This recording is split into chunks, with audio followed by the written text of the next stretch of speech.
Welcome to Morning Joan, the podcast where we spill all the tea on the latest news and trends. I'm your host, Joan, and I'm so glad you're joining me today. Grab a cup of coffee, get cozy, and let's dive into our first story. You guys, the world of mixed martial arts is buzzing after a legendary fight between Max Holloway and Dustin Poirier over the weekend. Now, I know what you're thinking. Who are these guys? Well, let me tell you.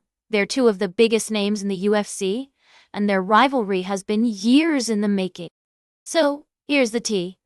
Max Holloway, also known as Blessed, took on Dustin Poirier in what was billed as Poirier's retirement fight. And honey, it did not disappoint.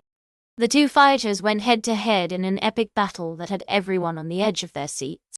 But what really got me was the respect and admiration between these two athletes. After the fight, Holloway paid tribute to Poirier, calling him one of the good guys and thanking him for the opportunity to share the octagon with him. And Poirier, who's retiring as one of the most respected fighters in the sport, gave a heartfelt speech about his journey and the lessons he's learned along the way. Now, I'm not gonna lie, I got a little emotional listening to Poirier's speech. The man has had an incredible career, with wins over some of the toughest opponents in the UFC, including Conor McGregor. And to see him hang up his gloves on his own terms is truly inspiring. But don't just take my word for it. The whole MMA community is buzzing about Poirier's retirement. Fighters like Islam Makhachev, Jorge Masvidal, and Jon Jones are all weighing in with their thoughts and congratulations. And let me tell you, it's a beautiful thing to see these athletes showing love and respect for one another. So, that's the latest from the world of MMA. We'll be keeping an eye on what's next for Max Holloway and the rest of the UFC crew. And who knows, maybe we'll even see Poirier make a comeback. We'll be right back with more tea on Morning Joan. Welcome back to Morning Joan, darlings. I hope you're all having a fabulous day so far. Now let's get to the latest scoop in the world of entertainment. You know I'm always on top of what's hot and what's not. And today we're talking about the highly anticipated release of Mission Impossible, the final reckoning on digital streaming. Can you believe it's been months since Tom Cruise's latest action-packed adventure hit theaters? I mean, I know some of you die-hard fans out there have already seen it multiple times on the big screen, but for those who haven't or want to enjoy it from the comfort of their own homes, the wait is almost over. According to my sources, Paramount Pictures typically releases its films on premium video, on demand about a month after they open in theaters.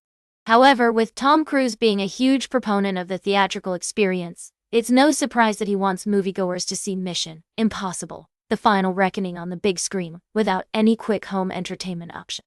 But don't worry, folks.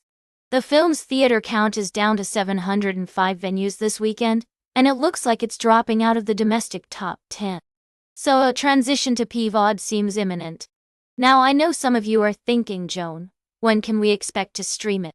Well, if we follow the same release pattern as its predecessor Mission Impossible, Dead Reckoning, Part 1, that would put the digital release sometime between August 26th. However, my friends at When to Stream believe that Mission Impossible, the final reckoning, will arrive a bit quicker on PVOD, estimating an early to mid-August digital release. I mean, who doesn't love a good action movie in the middle of summer, am I right? Now let's talk about how the film was received by audiences and critics. With nearly $195.2 million domestically and $389.7 million internationally, it's safe to say that Mission Impossible, The Final Reckoning has been a box office success. And with an 80% fresh rating from Rotten Tomatoes critics and an 88% fresh audience score, it's clear this film has accomplished its mission. So there you have it, folks. If you're eagerly waiting to stream Mission Impossible, The Final Reckoning, keep your eyes peeled for an official PVOD release date announcement.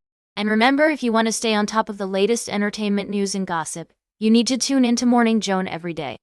Stay tuned for today's last cup of tea, right here on Morning Joan. Welcome back to Morning Joan. We've got a fantastic closing segment for you today, all about the captivating world of costume design in television. If you're a fan of Amazon Prime's latest series, We Were Liars, you're in for a treat. The show's costumes, designed by the talented Amanda Riley, are not just visually stunning, but also play a significant role in telling the story. As I delved deeper into the world of We Were Liars, I was struck by how the costumes reflect the characters' personalities and backgrounds. From the affluent Sinclair family to the carefree liars, each character's wardrobe is carefully crafted to convey their values, social status, and emotional journey. Amanda Riley's attention to detail is impressive, and her commitment to sustainability in fashion is truly inspiring. The show itself explores themes of identity, class, and the complexities of human relationships, all set against the picturesque backdrop of a wealthy family summer home. As the story unfolds, the characters' costumes evolve, revealing their growth, struggles, and ultimately, their tragedies. It's a powerful narrative that will leave you thinking long after the credits roll. What I find particularly fascinating about We Were Liars is its thought-provoking commentary on the fashion industry and our society's obsession with material wealth. The show encourages us to question our values and consider the impact of our choices on the world around us. As Amanda Riley so eloquently put it, being able to work on a show like this that I think is the content itself feels really important to share. As we wrap up today's episode, I want to leave you with a quote from Shakespeare that resonated deeply with me. We are not the first who, with best meaning, have incurred the worst. It's a poignant reminder that even with the best intentions, we can still face devastating consequences. That's all for today's morning, Joan. Remember to like, share, and subscribe. And until next time, stay fabulous.